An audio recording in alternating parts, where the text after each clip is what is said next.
Before we get into today's video, we've got a brand new sponsor for the channel.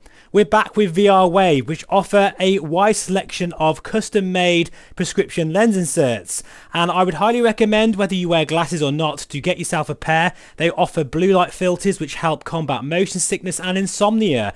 They're really high quality and their customer service is actually some of the best I've ever seen, and that is why they're back as a sponsor on the channel. I have a very nice 5% discount code in the description below.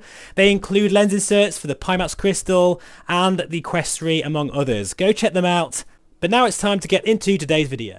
A warm welcome back to the channel, and thank you to all of my subscribers for being here. It really means a lot. And by the way, 75% of you who watch my content regular are not actually subscribed, so please do me a favour, hit that sub button because it really does support the channel.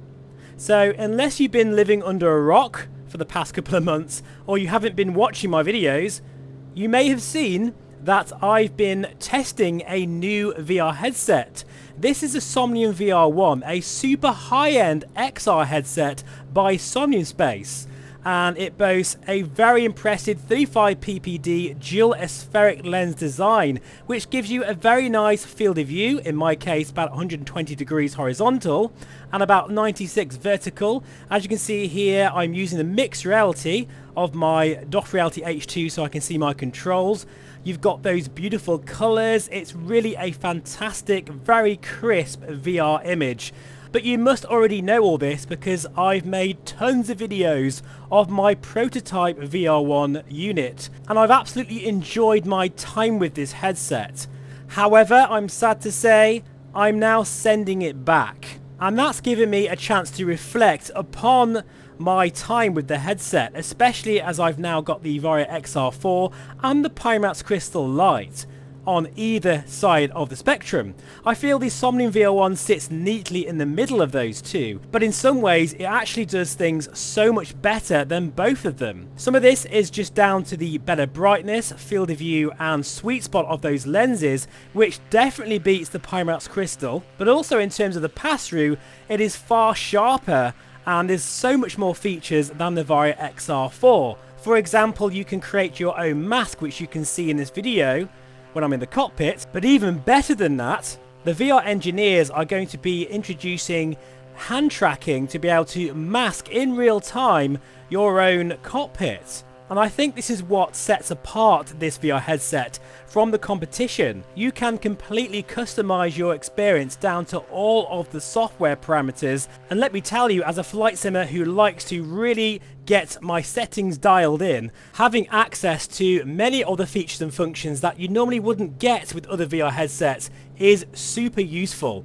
Not to mention the open source nature of the sensors, and the ergonomics can be completely changed due to its modularity, and that includes printing your own 3D parts to have your own head straps and additions. However, this headset is of course not perfect. We don't have a perfect VR headset out there, and my prototype, well, the strap design that I'm using unfortunately makes the headset far too front heavy, especially with the full edition with those mixed reality cameras. But since I've been in a great position to give Arturo and the team plenty of feedback, I have been letting them know all of my problems with the headset, and I'm hopeful that these will get resolved for the final units. If you'd like to see my full review video so far, which goes through all of these major points, then I'll link it in the description below. So that brings me neatly to the reason why I'm sending this unit back, simply because I will be receiving a final production unit in the near future. I'm not quite sure when, but at that point I will then be able to tell you what I really think of this headset in comparison to the Varia XR4. Now, the reason why I've held off with my comparison video, and of course to other headsets as well, is simply because it's an ever-changing situation, and it seems the things that I do moan about and give feedback to the team, they are on it literally straight away, and things do seem to be getting fixed. So it is a huge privilege to be in this position to try and be the voice of the community, particularly for the flight simulation crowd, and hopefully by the time this headset starts shipping, which will be very, very soon indeed, that things will be where they should be. There's no doubt about it though, this is not a perfect VR headset. It is too heavy for me right now, there's no integrated audio, which is something that isn't going to change, and I still feel there's quite a bit of distortion with the current warping profile that I'm using. So I can't wait to see what the future holds for the Somnium VR1, and now that I'm not going to have the headset to play with, am I going to miss it? Oh hell yes.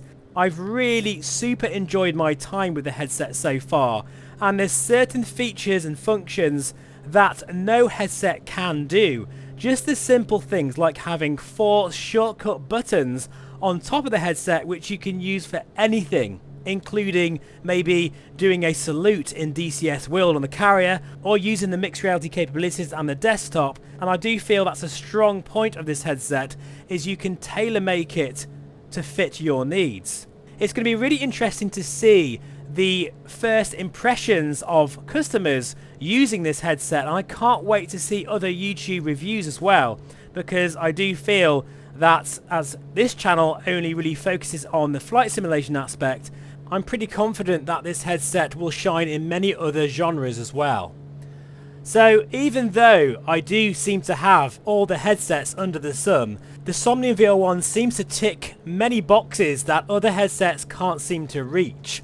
But having said that, I think for most of you, this probably isn't your next VR headset. As I've mentioned before, I feel that the Pimax Crystal Light has a very similar display still.